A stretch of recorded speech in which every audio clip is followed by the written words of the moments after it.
Hello and welcome to the AutoTalk Weekly Wrap, episode 63. Sorry, I think I ran the wrong old sting there. I need to go and delete those from the system.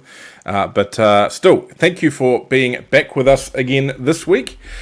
We have a very big week of news to cover off, I guess. So we'll get into it fairly soon. But first, I will bring in our panelists. Now, first, a man who was missing last week, but we love having here on a regular basis.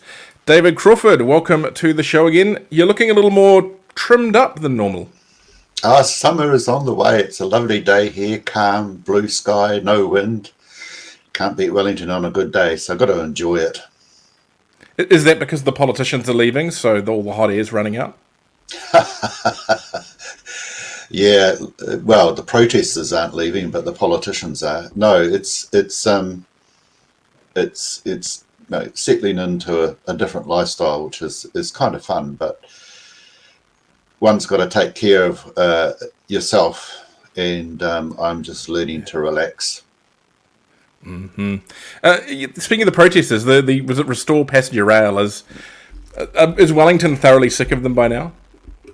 I think they were sick of them after the second or third protest. There comes a point where it becomes more of a hassle and the action gets in the way of the message, and I think they've probably now been more counterproductive than productive. There are other ways to continue the messaging, so I think Wellingtonians are well and truly getting fed up with this. Yeah. Ironically, you guys do actually have some passenger rail. I mean, they should try Auckland. They should try come up here and protest. We haven't got anything. I think even the lines that we do have aren't running any trains on them at the moment. Well, I think the public transport system in Wellington is not bad. Buses, ferries and trains. And over my working career, we moved to Wellington in 1987, beginning of 87. And I've trained most of my working career. I motorcycled a little bit towards the end of it, cycled a little bit. I think the only downside in Wellington is that cycling is not a particularly safe area, but they're working on that. But when it comes to options for public transport, Wellington is relatively well set up for it. Mm-hmm. Now, you mentioned before you've got to, you reach a certain point, you've got to look after yourself. Well, that is a nice little segue to bring in our my usual co-host, Graham, from a very interesting location. Welcome, Graham, to the show. Good morning. And it's not quite the place I wanted to be coming from either, to be fair, guys. So there's no easy way to cut it. I had a heart attack on Saturday, probably started on Friday, and then by Saturday afternoon I was feeling pretty average. Took myself to A&E and I was in the middle of a heart attack. So I'm coming at you. I'm slapping up the very limited bandwidth from my Takeri hospital, from the cardio unit. I've just come back from North Shore Hospital yesterday, where I've had 2 stents put in. I had a 100% blockage on my central artery, which my surgeon said I was bloody lucky to survive, let alone not to have extensive heart damage as a result. So the fact that I'm actually here and actually can broadcast a show, I think is a little bit of a surprise. So yes, welcome back from a very different perspective. Yeah, and I think we all need to be very aware these things can happen to us. We're all getting on a little bit. Some of us less than others.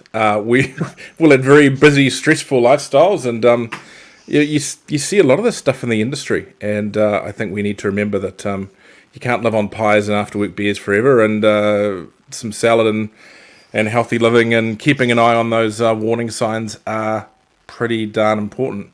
I'm sure you're probably looking at some rather large lifestyle changes, Graham.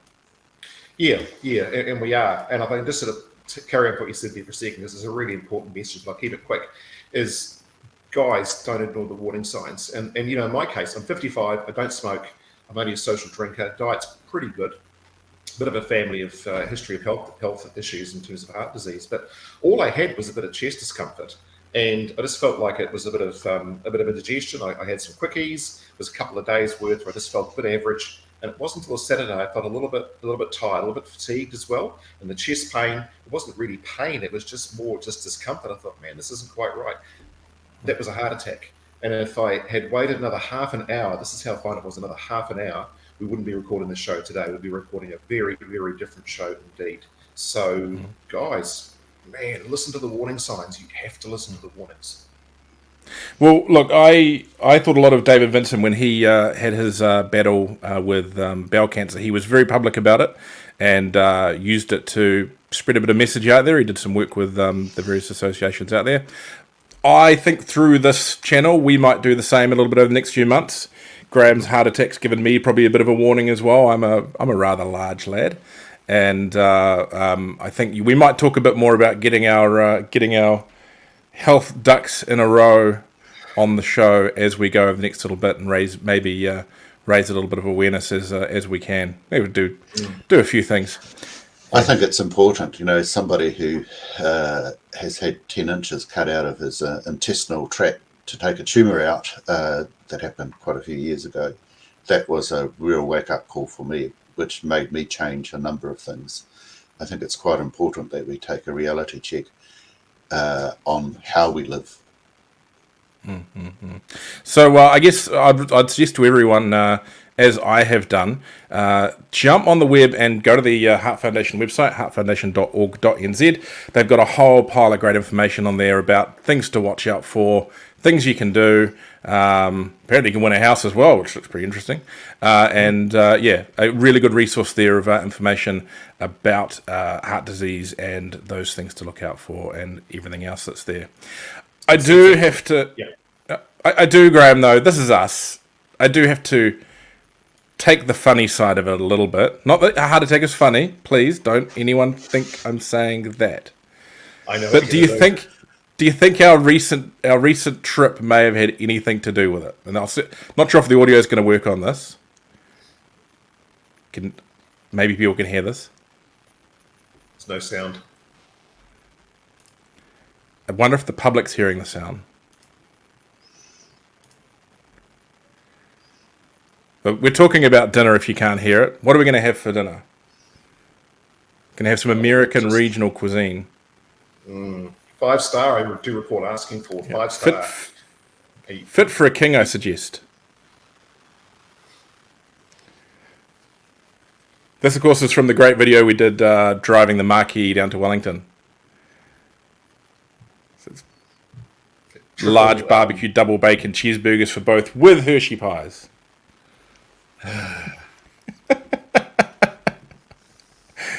Sorry, but that's right. Was that 2 weeks or 3 weeks prior?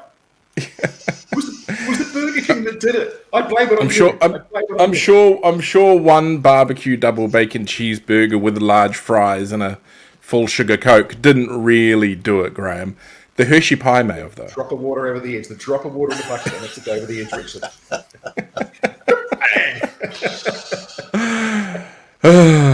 Well. Right, anyway, on to the news, which I'm sure has caused a few heart palpitations for various people in the industry this week. And that is that National has finally confirmed the date that they will end the clean car discount should they come to power. We keep talking about it as if they're going to come to power. We need to make it very clear that we aren't assuming that yet. Some people are. But when they come to power.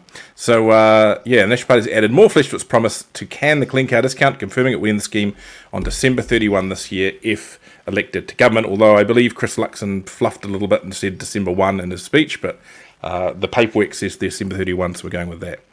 The party is committed to kill the policy and the so-called ute tax. Ute tax doesn't exist, it's just the clean car discount, people. And has now added the date alongside a new $257 million investment proposal to deliver another 10,000 public EV chargers by 2030. And a statement issued following the Wednesday press conference held by Transport spokesperson Simeon Brown and party leader Christopher Luxon. The party repeated its issues with the discount scheme. It says Labour promised the scheme would be fiscally neutral, but claims it is actually requiring taxpayers to provide $281 million in loans to the New Zealand Transport Agency to cover the cost. National does not believe New Zealanders who can afford a brand new electric car need a subsidy from taxpayers to buy it. The move to EVs will happen without subsidies, as those who can afford new cars choose to reduce their personal carbon footprints and their dependence on fossil fuels. Now, we've had some reactions that obviously the Motor Industry Associations welcome the confirmation. Amy Wiley says in regards to the CCD announcement, the recent uncertainty has negatively impacted the new vehicle market environment and created additional complexities and challenges for distributors and dealers of new vehicles. July and August sales results show that recent CCD changes have not only disrupted the market, but have hit hard. Wiley said. This combined with the current economic environment, it's tough on businesses right now. Uncertainty surrounding the future of the CCD, timing and transition is simply another complicating factor. They support and welcome the opportunity to collaborate on policy reform on the clean car standard.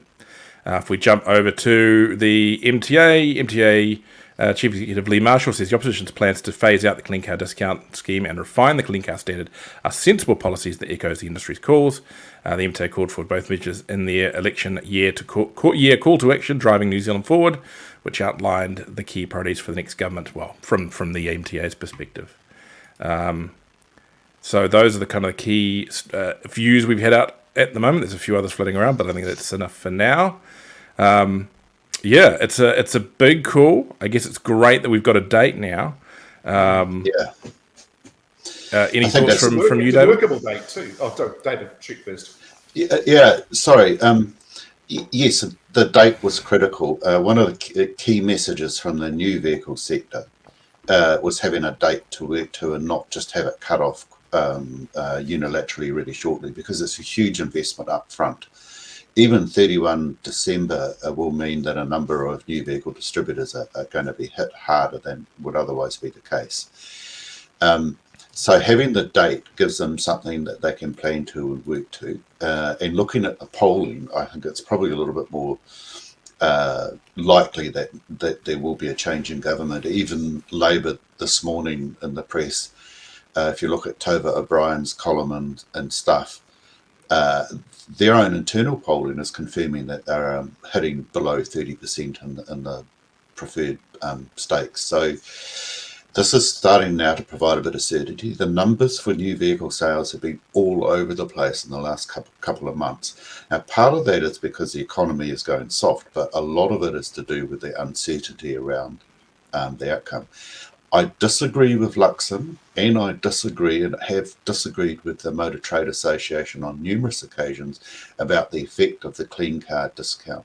It has incentivised an uptake at a greater rate than would have been without the discount. That is clear. It's undeniable. And anyone who says otherwise have just got their head in the sand, blinkers on. On the other hand, what has also been a problem is the effective penalty on a sector where there are few alternatives at this present point in time. So what I haven't seen in the documentation, but I'm assuming, and Graham, you may have a perspective on this, is the deficit, the $280 million deficit, is that also going to be wiped on 31st of December? If so, then I think the overs and unders is probably a pretty good political outcome if that happens. So they are going to wipe it. Basically what they're doing is taking funding, I think the light rail funding and a few other things, they're packaging that together to basically repay the debt. So they've already committed to fund the money to pay the debt. That's a detail I hadn't caught up with, but that would be a good outcome, in my view. Yeah. My take on the discount itself is it's not necessarily it's the discount that was at fault. I think how, that's a scheme that's worked incredibly well overseas. How the government, and particularly Minister Wood, or former Minister Wood, handled the process, to me, is what has been the problem. A, it was probably introduced too early. B, introducing the subsidies before you introduced the fees was wrong. It was always going to put it too far ahead, and you're going to always get out of balance in the start, and you're going to be chasing your tail forever. And then delays in revising the scheme.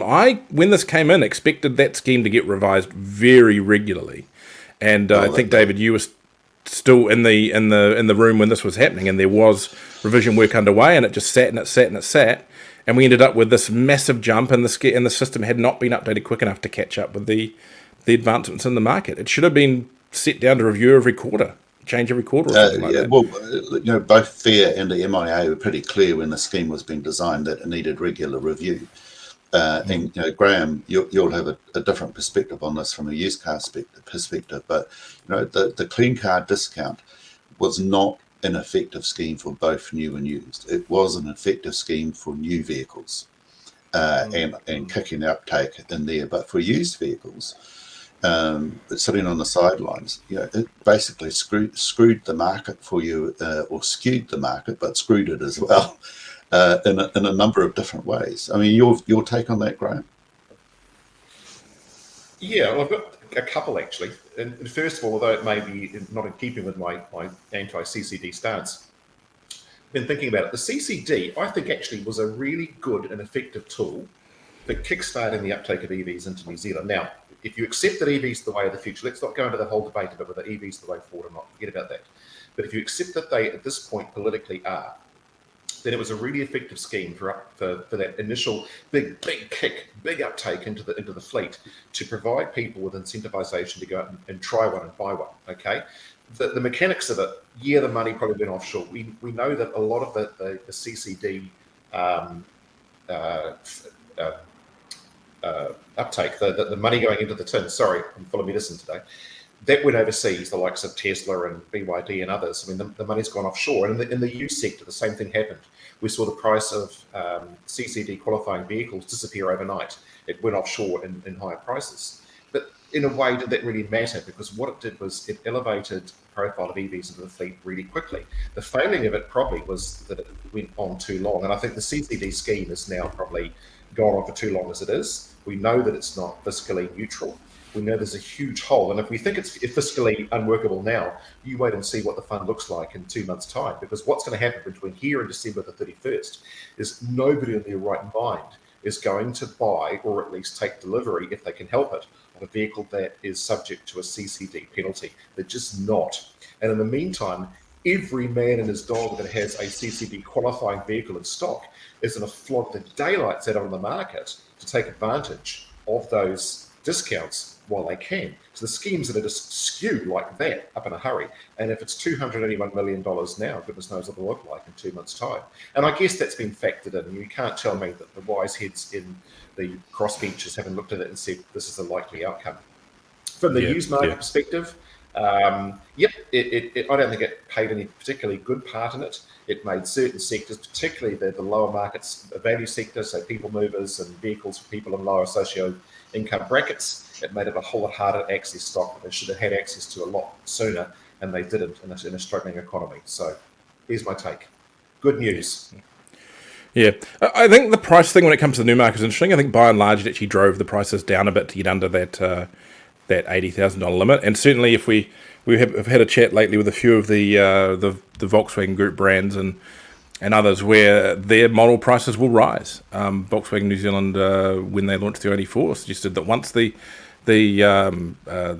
clean car discount goes, they will probably struggle to keep that car, their ID4, under $80,000. We have some of the cheapest Teslas in the world. Our prices aren't that much different to China and various other places on those vehicles. The used one, yeah, definitely it did go that way.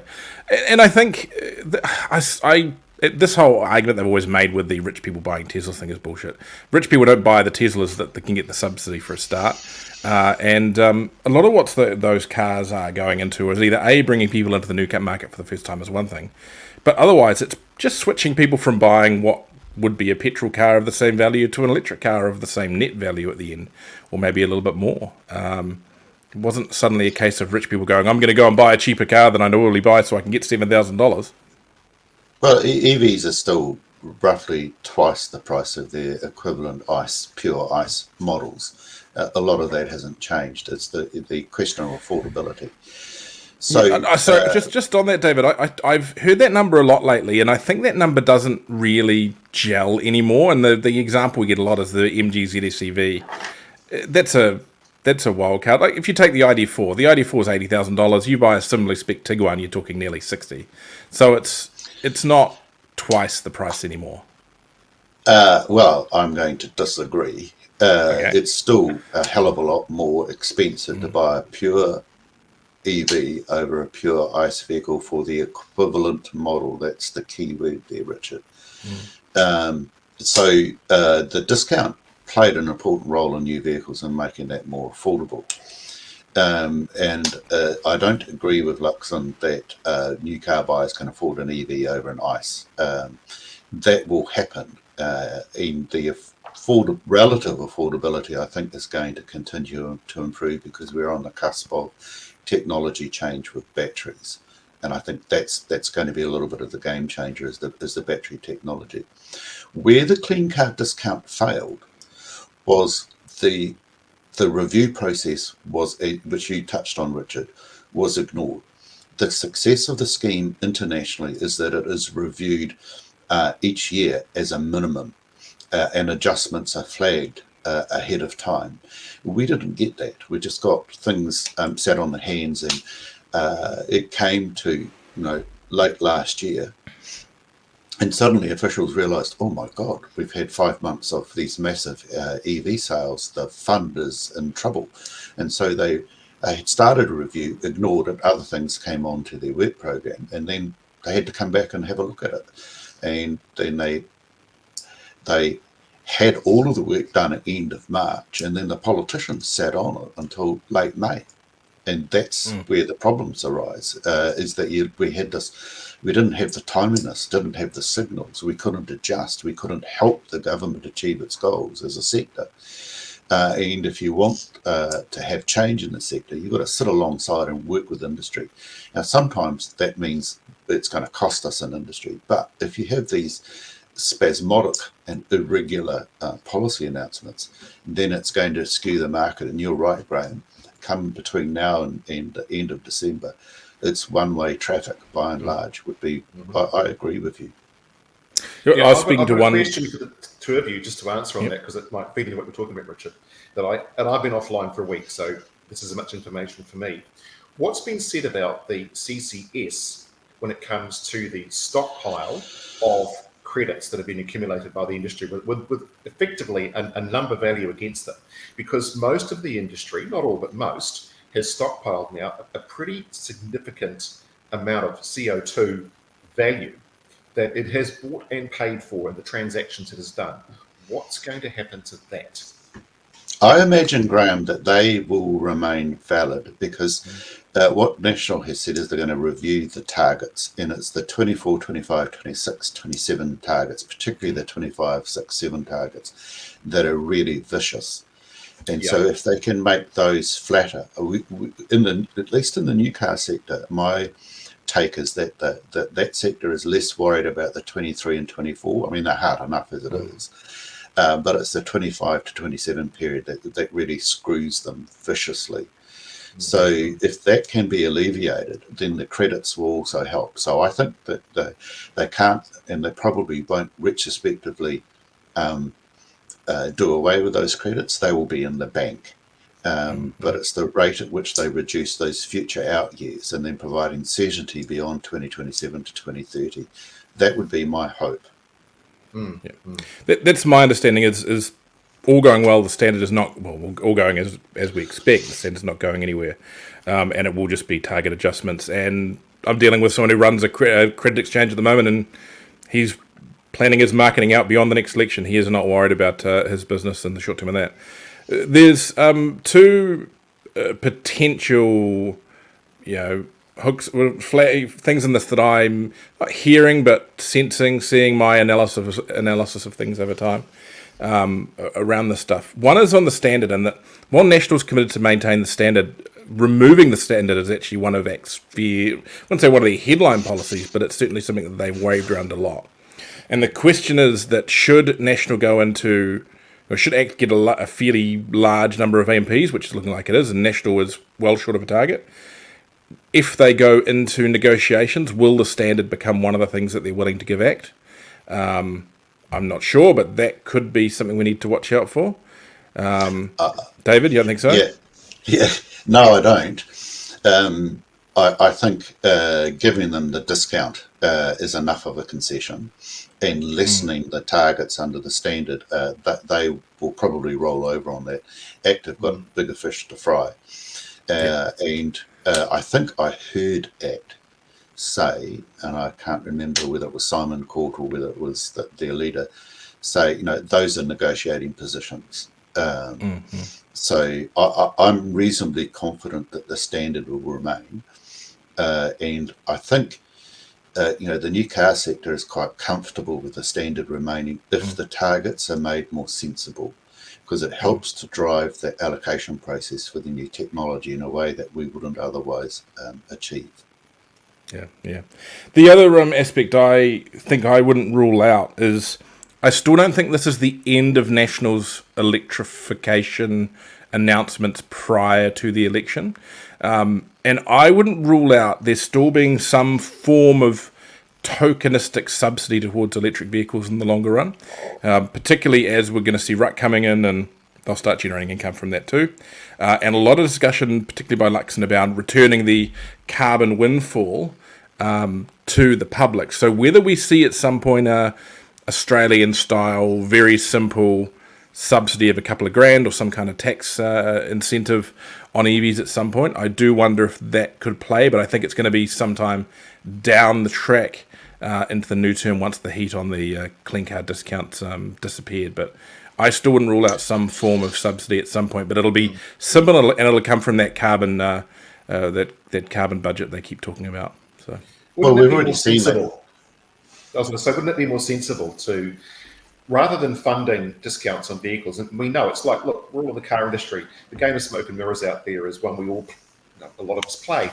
So wouldn't it be easier to put that sort of incentivization into people's hands, whether it comes to the infrastructure in their homes or their power providers or their usage at work or things like that, where people can actually make more active choices around easier EV lifestyle, rather than just putting it into the hands of the distributor and saying, here, you do it as you see fit, because it's effectively what it is.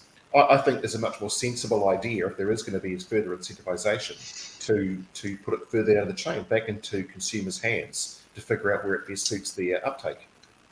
I think we've already seen some of the incentivization, Richard, in terms of the 10,000 new EV chargers.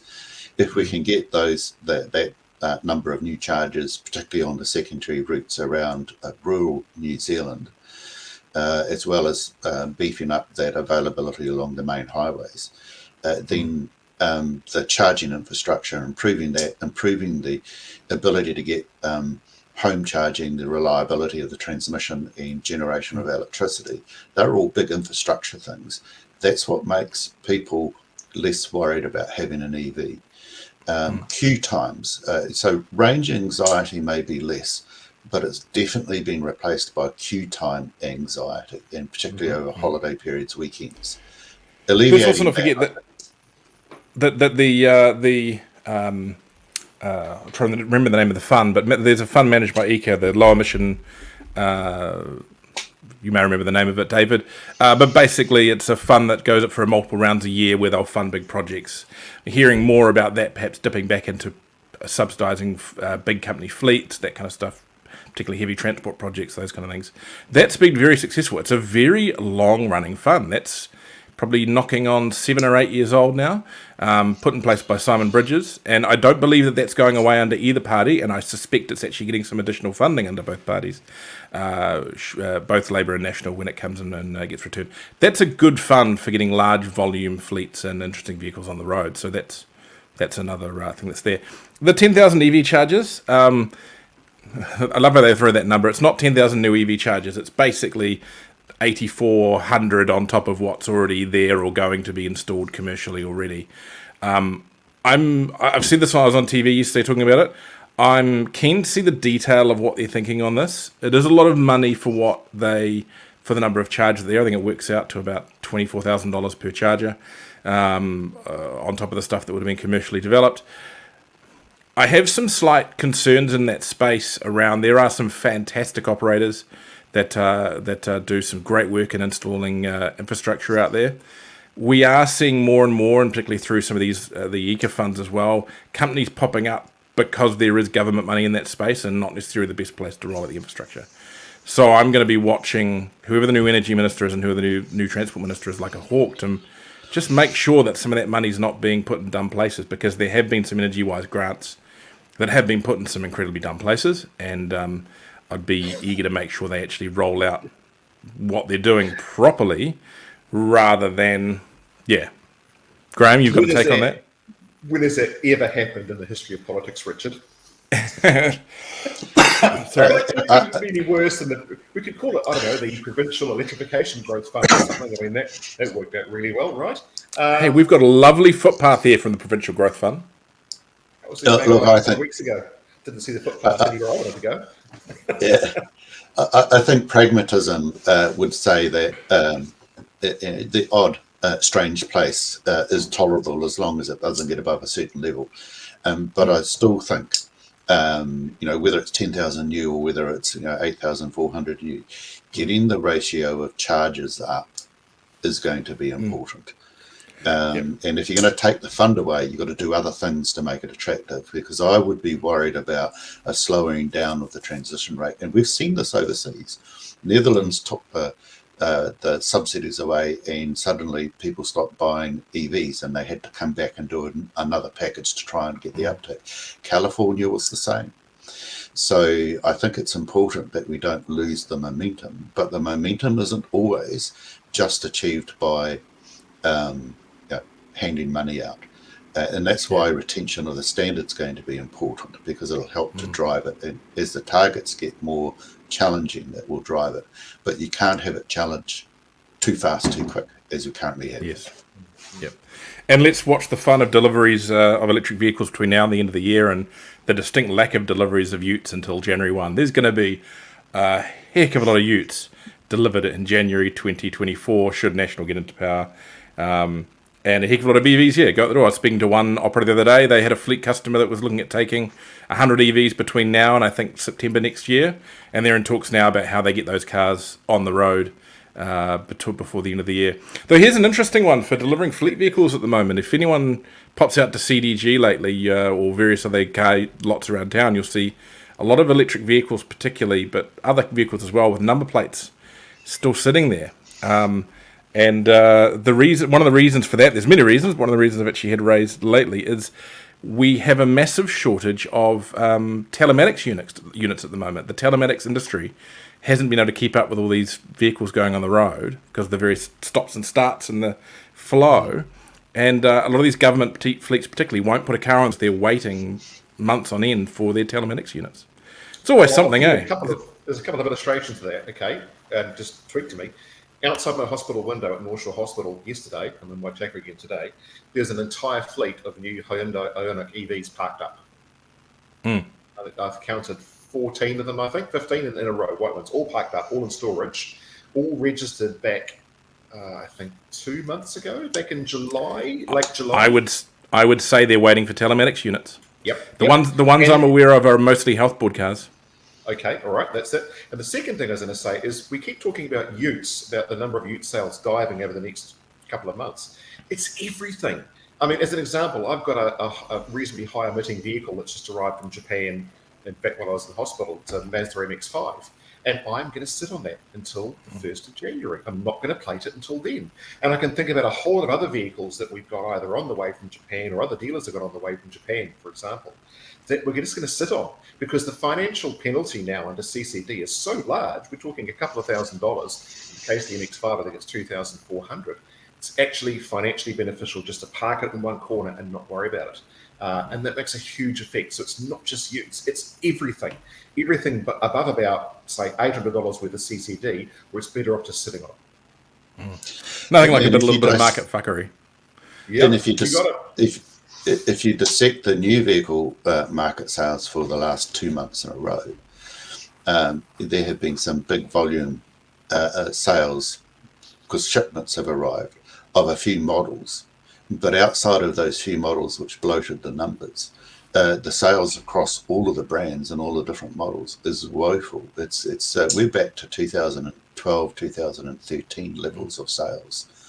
So both the new and used sectors, the whole disruption is quite challenging at the moment. And what Michael Wood didn't seem to realise when he said, the industry will deal with it, they'll always sell cars, they're the resilient lot, is that there's probably people losing their jobs because people simply can't pay wages off the reduced volume. That's the reality of it. And coming off the back of disruption due to COVID, it's quite tough. Yeah. Now, we've actually got a comment from YouTube, guys. TJ from Cars NZ says, as an EV salesperson, the usual new car buyer do not really care about the price. It's more getting into that EV market. Maybe. Right, let's Yeah. move on and run through some other news today before Graham needs to go get his daily sponge bath or whatever it is that happens at hospitals these days.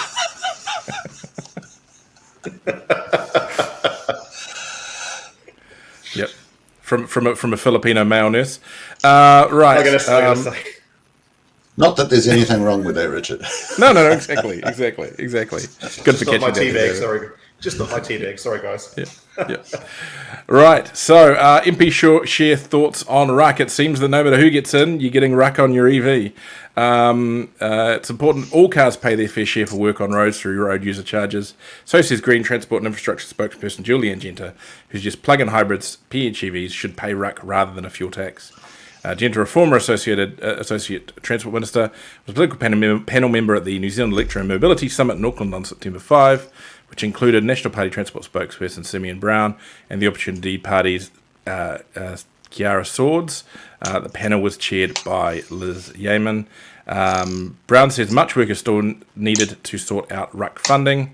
Genter also wants more funding for ECA to top up its low emissions transport fund. That's the one we're looking for. And other funds it administers. Basically, they're all saying we're going to pay ruck, which is fine. I think everyone in the EV market knows that. Everyone in the EV industry, it's about time. You got to pay your way. How you do it, you don't know. Yes. Yep. I'm surprised it's still going. Yep. Hey, look, I'll still be saving money, so I'm not worried. Now, Via's new CEO is to be introduced. Yeah, it's Via's new CEO to be introduced on September 26th. Greg Epps will be introduced to imported motor vehicle industry Via members as its new chief executive in a webinar on Tuesday, September 26, 12:30 p.m. Via says it delayed its monthly webinar, so Epps, who starts at Via later this month, can be introduced as soon as possible. Former Via chair David Mitson was farewelled last month. So, I don't know if you guys are going to pop online and say hello to Greg when he arrives. Absolutely. I think the only shame about it is that it's just almost a month too late. Man, talk about the silly season to be involved. We needed Greg on the ground now, in the public face now, because there's a lot happening at the moment. Now, former used car dealer sentenced on tax fraud. No, I've struggled to call this guy a dealer. But an Auckland second-hand car dealer has been sentenced to community detention for tax fraud, according to Inland Revenue. It says Vladislav Alexandrovich Levada was sentenced in the Manukau District Court on September 4 to the maximum possible community detention sentence of 6 months. Levada created a false identity, Stephen John Isaacs, using a false New Zealand driver's license he'd obtained by using a fake US driver's license as proof of identity. Quite the effort there. He then set up two companies, Prestige Auto and Global Freight, and listed Isaacs as director and shareholder according to Inland Revenue. He then used that same license to open bank accounts. This is a guide to how you can do this, guys, if you really want some money right now. He'd twice been disqualified from driving a New Zealand of his own name, and so he thought it was a good idea to have a spare one in the name of Isaacs in case he was disqualified again. He then claimed GST refunds totaling $309,000 for Prestige Auto and $73,000 for Global Freight, but neither company ever traded according to Inland Revenue. He claims it was down to the financial stress of supporting his family back in the Ukraine. So yes, that's 400 and something or other $1,000 to support his family. He's repaid $309,000, which was the full amount still owing. He's also been charged with making false statements in a document. So yes, I struggle to call that guy a dealer. And Did he actually trade? I believe he did previously, but he also did. It was one of those people that's selling cars one day and selling washing machines the next. He also had a few other really random businesses, beauty therapy or something like that as well. Whichever way the wind blows. Oh, beauty therapy. Yeah. Oh, right. Oh, okay. Yeah. Okay, gotcha. Two Sheep Cars partner buy proposal a positive, says report. Two Cheap Cars shareholders are being advised by an independent report that a $4.3 million share purchase proposal between the company's two co-founders will be a positive step for the company. Co-founder David Sena has agreed to purchase all the shares held by fellow co-founder Eugene Williams, around 30% of the company's total shares, for 32 cents per share. The proposal, which will be put to shareholders for approval at the annual meeting on September 28, will significantly raise Sena's stake in the NZX-listed company, bringing his shareholding to around 76%. Williams resigned in July last year. They had a massive breakdown. We all know the story by now. As we've previously reported in AutoTalk, there's some discussion online that some of the minor shareholders, because basically it's all the shares other than David and Eugene that get to vote on this, that maybe it isn't in their best interest to have David as the sole major shareholder. And so there may be some action about that at the annual general meeting, but I would say high likelihood still go ahead. Of course, there's the other aspect to it, that the actual listed share price is higher than 32 cents at the moment. So when they sell at 32 cents, does the share price going to drop down because people see that as the new value? Who knows? I'll just be happy to see this whole saga over. Is everyone with me on that one?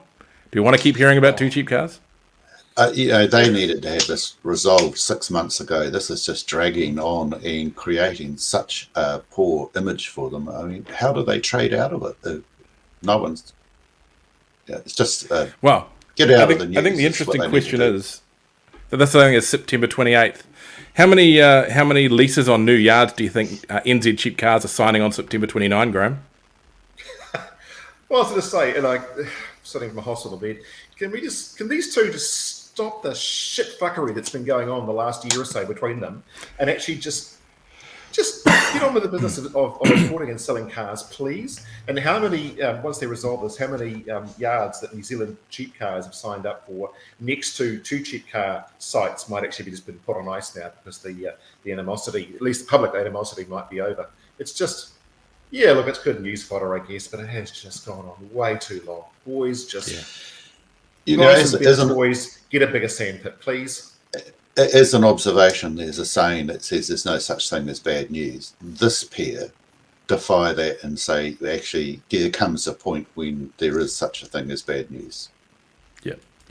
Mm-hmm.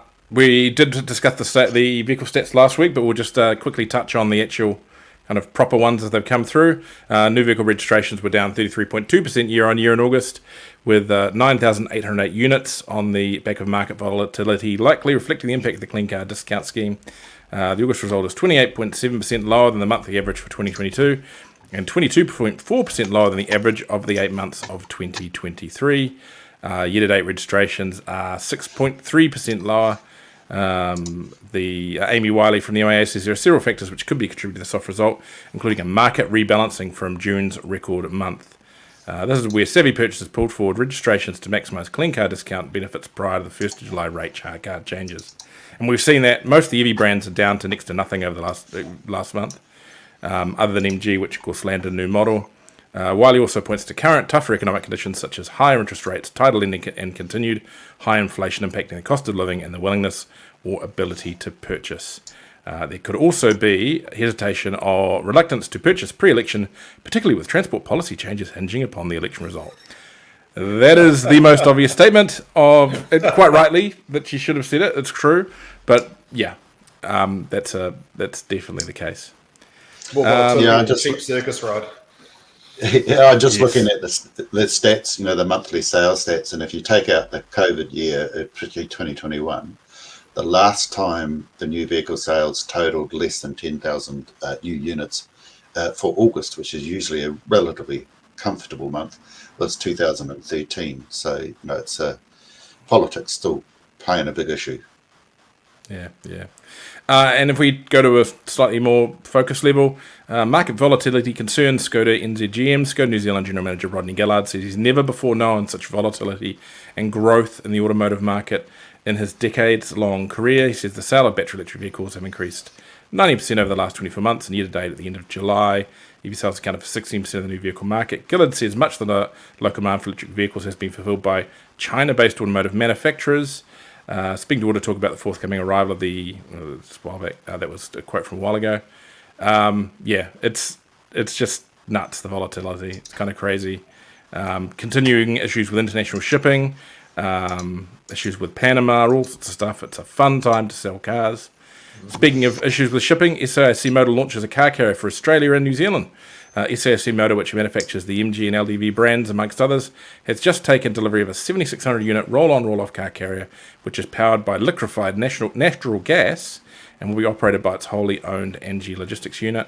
The SAIC Angie Sincerity was launched from Shanghai-based Jingyan Shipyard, owned by the China State Shipbuilding Corporation.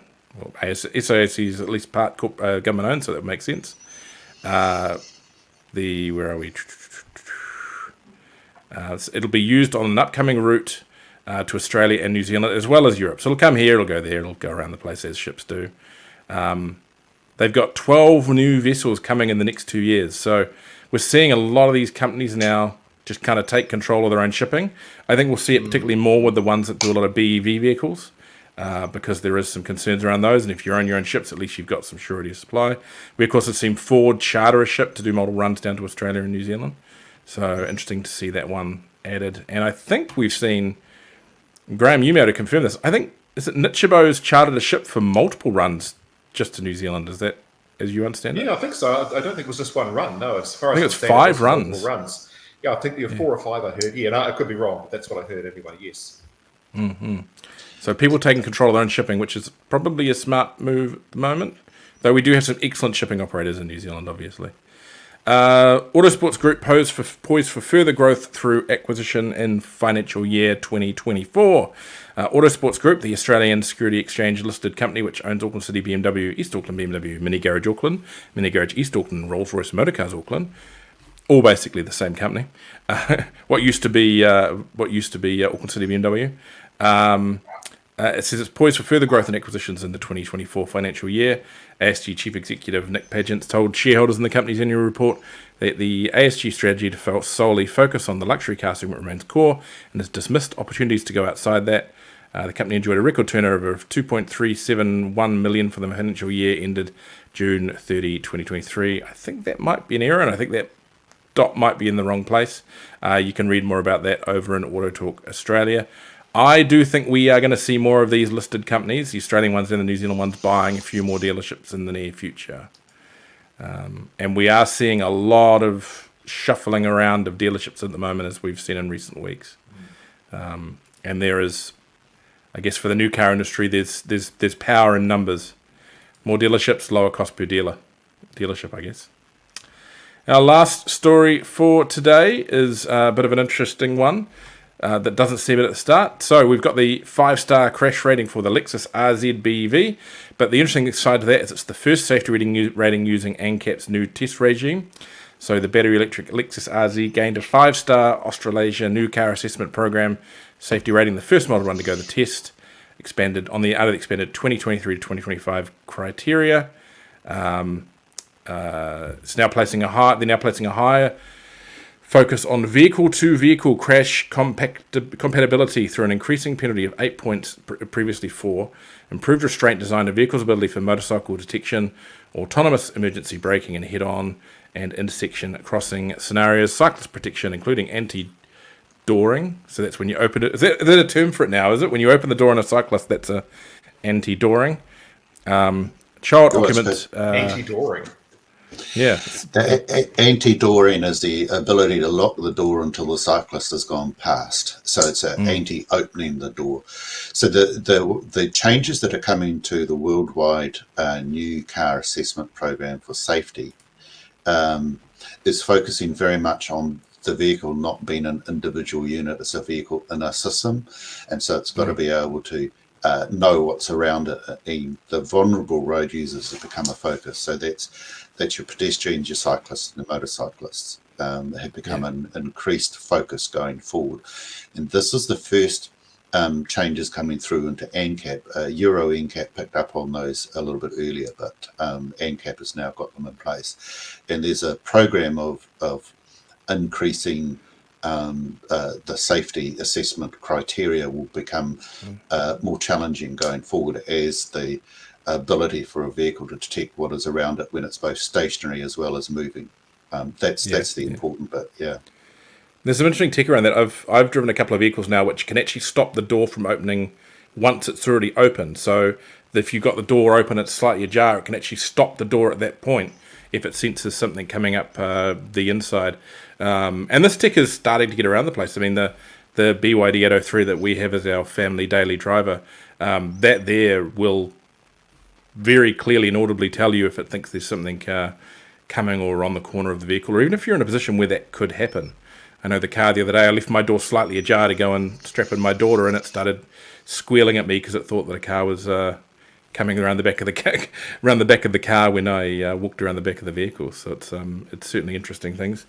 Is this going to be bad for you? So, I mean, we're talking now about damaging other vehicles. Is bigger, heavier vehicles, are they going to struggle a bit under this? Aggressivity, that's what that's referring to, has been a feature for about the last 3 or 4 years. And so the big vehicles that are much more aggressive to a smaller vehicle, it's just a weight difference. So that is already factored in. I was just going to pass a comment, Richard, as a previous cyclist. My 2 biggest fears as a cyclist when I was actively cycling from Lower Hutt to Wellington and back were car door opening and buses. Buses are notorious for cutting everybody off. But outside of buses, it was the car doors opening up. And it's because of the blind spot. And I've almost opened a door on a cyclist, and I'm very aware of cyclists because of the cycling that I did. So all of this technology around the relative weights between different road users and how they're taken care of is increasingly become a focus of the new car assessment programs. That's almost an Aucklanders 2-finger salute to cyclists, isn't it? Open the door. That's just standard practice in Auckland, surely, David. Well, fortunately, I haven't cycled much in Auckland, but yes. And to be fair, and I have this criticism of motorcyclists as well, and you know how much I love motorcycling. There is an element of cyclists and motorcyclists who think that they own the road and basically give the 2 fingers to everybody else. And that's the wrong way about it. When I'm on a cycle or a motorcycle, my view is everyone's out to kill me, so I ride accordingly. But there's a number of people who don't do that, and road usage is very much a shared space. And if we don't focus on being a shared space, then we get these unnecessary bad incidences and road rage. And we see the road rage just between different cars. Yeah, it very much rose to prominence a few years back. We had that tragic case on Tamaki Drive where someone opened their door and she got forced under a truck. And that one was a complex one as well due to everyone's activities around it. But that certainly raised the issue back then. And I think the talk was around doing, is it a Dutch open or whatever it is, where you use if you're in the driver's seat, you use your left hand to open the driver's door. It makes you turn your body and look as you're doing it. So that could be something people can look at. But the motoring industry is coming to save us all with technology, see? Yay. Do they have it in Actors? Well, and this is where I'm in 2 schools of thought. I remember having discussions with colleagues when I was back in the Ministry of Transport, a long time ago now. And there was an original discussion when the road safety strategy for 2010 to 2020 came out, or was being worked on in 2008, was should we have a 0 road target? And I was against it for one primary reason, is that at that time, what they were advocating was taking risk out of transport. And I said, well, you can't do that. And everyone was bemused, particularly the psychologists, the road safety psychologists team.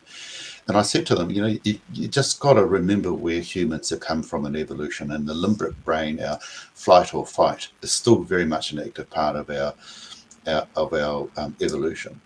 And if you take all risk out of life, there's a good element of people who are going to create risk because they need risk for their brains to function properly. So you can't remove risk, and I'm against using technology to make road usage totally risk-free. It's how you manage the risk and how you get the drivers and the people who are in charge of whatever vehicle they're on to realise that they've got to manage that risk, and technology can be used to help you do that. Using technology to remove all risk, I think, is going to be counterproductive. That's my thought for the day. Yes. Right. Well, Speaking of removing risk or reducing risk, people, please go check out the Heart Foundation website. Have a good read. Yeah. Look out for those signs that Graham experienced last week. No doubt we'll speak a bit more about that over the next little bit. I don't know. I hope to do so. Yep. Might start trying to drop some weight and maybe post up what we're doing on this page for a bit of accountability. I wouldn't speak for the others as to what you need to do, but that's probably my core issue at the moment. But let's weirdly make men's health a part of the discussion in this automotive industry podcast. So, Get well, Graham. Yes, Well, I'm still exactly. here, David, and I'll tell you this right now. My surgeon said to me there is a less than 50% chance of survivability from what happened to you, and there's a much lesser chance again of there not being significant heart muscle damage as a result. So I won the lottery, actually. The fact that I can sit here and have a show today, I really did win the lottery. Think about that for a second. Otherwise, you're having a Friday show on something very, very different indeed. And Richard and find a new host. Well, I believe we have to follow the Top Gear model, though, isn't it? We say a nice word and then we go, and now. What are friends for, eh? Sorry, buddy. Anyway, hopefully I'll play the right thing now, and we'll see everyone here next week for another AutoTalk Weekly Wrap. I'm not going anywhere.